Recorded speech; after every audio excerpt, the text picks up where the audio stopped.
Do the machines come with any type of warranty?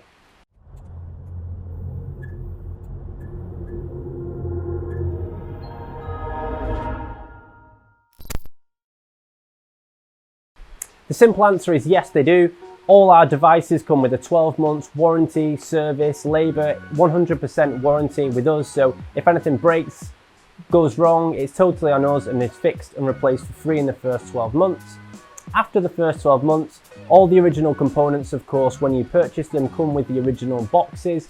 So from that point forward, after the first 12 months, things default back to a standard manufacturer's warranty, which can be 2 or 3 years for the graphics cards in most instances, and sometimes 5 or even 10 years for some of the other components, dependent upon supplier and manufacturer.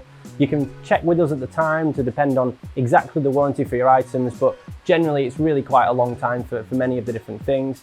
So it breaks down into those two sectors, 12 months with us for absolutely everything here. After 12 months, it defaults back to manufacturer's warranty, which is one of the reasons why everyone gets their own boxes and components as well. We're more than happy to help customers on the back end with that if there were any problems, but fundamentally the equipment is under UK kind of regulations and laws, and subsequently the warranty periods on the equipment's really quite good.